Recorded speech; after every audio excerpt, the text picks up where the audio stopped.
Aujourd'hui, je vous propose une vidéo différente de celle qu'on voit habituellement sur la chaîne car on va aborder une nouvelle catégorie de produits, à savoir des appareils photo.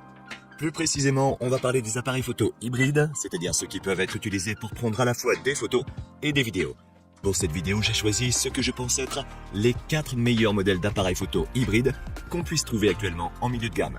Ce sont des appareils qui peuvent être utilisés pour un travail de professionnel, mais qui ne sont pas aussi chers que les modèles professionnels. Comme toujours, dans la description de la vidéo, je laisse les liens vers tous ces appareils, au cas où tu voudras les acheter ou simplement vérifier leur prix. Sur ce, on peut commencer avec la liste. Numéro 4. Fujifilm X-S20.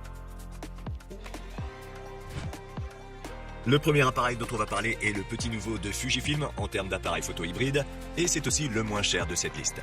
Le Fuji X-S20 est un appareil photo petit et très léger, pesant moins d'un demi-kilo. Il est donc assez ergonomique et offre une bonne prise en main. L'appareil est doté de différents cadrans et boutons, ainsi que d'un joystick très utile pour naviguer dans les menus ou pour choisir différentes mises au point.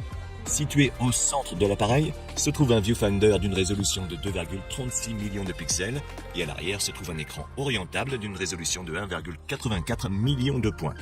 L'appareil photo dispose d'un seul emplacement pour carte SD de type UHS-2 et est équipé d'une prise casque et d'une prise microphone ainsi que d'un port micro HDMI. Le XS20 est doté d'un capteur APS-C de 26 mégapixels, ce qui lui confère une bonne netteté lors de la prise de photo, sans pour autant perdre ses capacités vidéo ou ses performances en basse lumière.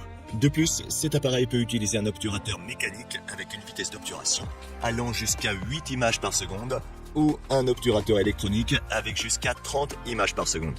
Son processeur est donc très rapide et son buffer prend en charge jusqu'à 80 photos au format RAW à une vitesse de 8 images par seconde, ce qui est très bien et si tu photographies en JPEG, il n'y a pratiquement aucune limite. En termes d'autofocus, le XS20 dispose d'un système à 425 points, capable de détecter automatiquement différents sujets et de les suivre de manière assez précise. Ce système est bon, mais les appareils Canon et Sony qu'on va voir juste après sont un peu meilleurs. La vidéo est sans aucun doute le domaine dans lequel le Fuji X-S20 excelle. L'appareil peut enregistrer jusqu'à 4K à 60p en 10 bits et si on le connecte à un enregistreur externe, on peut enregistrer en B-RAW ou en ProRes RAW à 6,2K. Il nous permet également d'enregistrer en 6,2K OpenGate, un format qui utilise l'intégralité du capteur et qui est idéal pour le recadrage vertical pour les réseaux sociaux sans perdre une trop grande partie de la composition. Enfin, cet appareil photo comprend également une stabilisation sur 7 axes et plusieurs fonctions de vlogging qui sont très utiles si on s'enregistre soi-même. Sa batterie est également très bonne et permet de prendre jusqu'à 750 photos ou d'enregistrer pendant environ 1h30. En conclusion, le Fuji X-S20 est un excellent appareil photo hybride doté de bonnes capacités photographiques, mais qui se distingue par ses excellentes fonctions vidéo, vraiment incroyables pour un appareil à ce prix. Si tu recherches un appareil photo hybride avec des capacités professionnelles pas trop chères, c'est l'une des meilleures options disponibles à l'heure actuelle. Numéro 3. Canon EOS R8. On a ensuite un appareil photo de la marque Canon qui est l'un de leurs derniers appareils photo hybrides. Le EOS R8 a un boîtier assez compact et léger avec une bonne prise en main et plusieurs boutons de commande. Ce boîtier est étanche et présente un certain degré de résistance à l'humidité et à la poussière. L'appareil photo est doté d'un écran entièrement tactile orientable, d'une résolution de 1,62 millions de points et d'un viewfinder de 2,36 millions de points.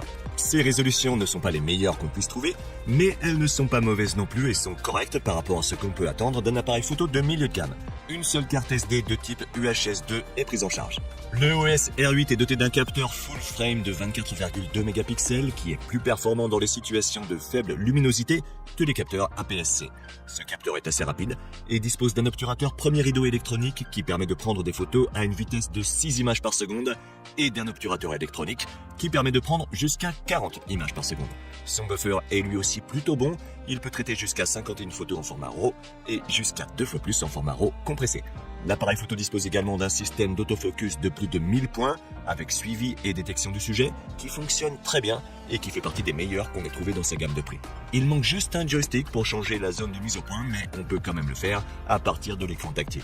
En termes de vidéo, cet appareil peut enregistrer jusqu'à 4K à 60p et au ralenti à 1080 et 120 images par seconde.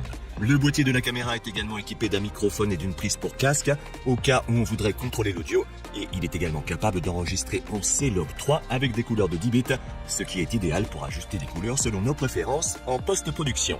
Malgré tous ces avantages, le OS R8 a aussi des inconvénients. Par exemple, sa batterie n'est pas la meilleure et elle tient moins d'1 heure pour l'enregistrement vidéo. De plus, l'appareil photo a une limite d'enregistrement de 30 minutes, après quoi on doit commencer un nouveau clip et il n'y a pas non plus de stabilisation dans le corps de l'appareil, ce qui est à mon avis son point le plus négatif. Malgré ces défauts, si tu es à la recherche d'un appareil photo doté d'un capteur full frame que tu peux utiliser à la fois pour la photo et la vidéo et que tu ne veux pas payer très cher, je te recommande d'opter pour cet appareil. Le Canon EOS R8 est aujourd'hui un excellent choix et je pense qu'il vaut la peine d'être considéré.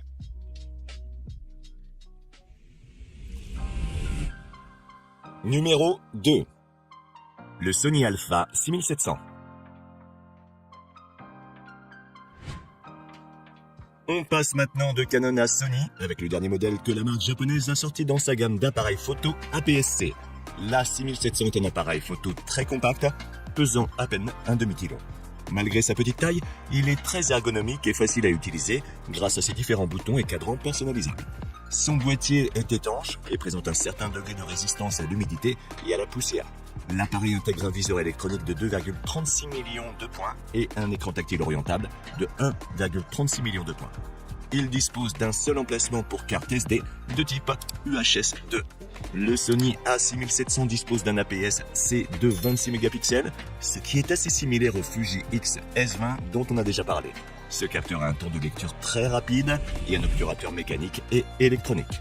Avec ces deux obturateurs, tu peux photographier en RAW jusqu'à 11 images par seconde et le buffer de l'appareil permet de traiter jusqu'à 59 de ces images en RAW et beaucoup plus en JPEG, ce qui est vraiment bien. La 6700 dispose également d'un système d'autofocus avec suivi et intègre la dernière puce de Sony. Il bénéficie donc de tous les avantages du système de mise au point automatique avec détection de sujet et intelligence artificielle, qui est le meilleur qu'on puisse trouver à l'heure actuelle. C'est dans le domaine de la vidéo que l'A6700 excelle. L'appareil photo nous permet d'enregistrer en 4K à 60p, étant donné que ce 4K a été légèrement recadré à partir d'une image 6K, sa résolution est donc excellente. L'appareil photo peut également enregistrer en 4K à 120 images par seconde, mais avec un recadrage beaucoup plus agressif de 1,58. Il dispose également d'un microphone, d'une prise casque et d'un port micro HDMI pour le connecter à un moniteur. Il est également capable d'enregistrer dans des profils tels que S-Log 3 et S-Cineton avec des couleurs de 10 bits. Cette caméra n'a pas de limite de temps d'enregistrement, mais en raison de sa petite taille et de l'absence de ventilateur, elle rencontre quelques problèmes de surchauffe lors d'enregistrements de longue durée. La batterie de la 6700 nous permet d'enregistrer en 4K pendant plus de 2 heures avant de devoir la recharger, et l'appareil photo est également doté d'une stabilisation sur 5 axes, ce qui est très utile pour les photos et les vidéos. En conclusion, si tu recherches un appareil photo hybride de type APS-C, principalement axé sur la vidéo, la 6700 de Sony est l'appareil idéal. C'est un appareil qui est assez similaire au Fuji X-S20 qu'on a vu en numéro 4, étant meilleur sur certains aspects et moins bon sur d'autres. Numéro 1. Lumix S5 II. En tête de liste, on a un appareil photo Panasonic, qui est également l'appareil le plus cher de cette vidéo. Le Lumix S5 II est un appareil photo un peu plus professionnel que les autres appareils de cette liste. Son boîtier est plus grand et pèse 740 grammes, alors que les autres pèsent tous moins d'un demi-kilo. Cependant, ce boîtier plus grand lui permet d'avoir certains attributs qu'on n'a pas dans les autres modèles, tels que 2 emplacements pour carte SD UHS 2, un port HDMI de taille normale et un ventilateur interne. L'appareil est également scellé pour résister à la poussière et à l'humidité et comprend un viewfinder d'une résolution de 3,68 millions de points ainsi qu'un écran LCD orientable entièrement d'une résolution de 1,84 millions de points. Le Lumix S5 II possède un capteur full frame de 24 mégapixels qui dispose également d'un mode haute résolution permettant de superposer plusieurs images à l'aide d'un trépied pour une photo plus détaillée de 96 mégapixels. L'appareil photo est doté d'un obturateur mécanique avec une vitesse d'obturation allant jusqu'à 7 images par seconde et d'un obturateur électronique permettant de prendre jusqu'à 30 images par seconde. En ce qui concerne le buffer, L'appareil photo peut traiter jusqu'à 200 images en format RAW, ce qui est très bien. Le S5 II est également doté d'un système de mise au point automatique en continu, capable de détecter et de suivre automatiquement les visages. Ce système fonctionne assez bien, mais il ne détecte pas autant de sujets et n'est pas aussi précis que l'autofocus de Canon ou de Sony. En termes de vidéo, le S5 II est capable d'enregistrer en 4K jusqu'à 60p, bien qu'il y ait quelques coupures dans ce mode. Il peut également enregistrer en 1080 jusqu'à 180p. L'appareil photo est doté de couleurs 10 bits et permet d'enregistrer en Vlog et d'ajouter des LUTs directement à partir de l'appareil. Il dispose également d'un mode pour enregistrer en Open Gate 6K en utilisant la totalité du capteur. La stabilisation de la photo et de la vidéo est vraiment bonne et sur ce point, il surpasse tous les autres appareils de la liste. Il n'y a pas non plus de limite d'enregistrement et grâce au ventilateur intégré, il n'y a pas de risque qu'il s'éteigne lorsqu'il enregistre pendant une longue période. Sa batterie nous permet de prendre environ 370 photos ou d'enregistrer des vidéos pendant environ 2 heures, ce qui n'est pas mal du tout. En conclusion, le Panasonic Lumix S5 II est un appareil photo hybride avec de bonnes fonctions photo et surtout vidéo, mais il se distingue par des caractéristiques qu'on retrouve habituellement dans des appareils professionnels beaucoup plus coûteux. Si tu recherches un appareil full frame qui peut être utilisé professionnellement, je pense que c'est un excellent choix. Tu peux le retrouver dans la description ci-dessous, où il y a également des liens vers tous les autres appareils photo que j'ai mentionnés. Et si tu as aimé la vidéo, n'oublie pas de la liker. Sur ce, je te donne rendez-vous à bientôt dans la prochaine vidéo.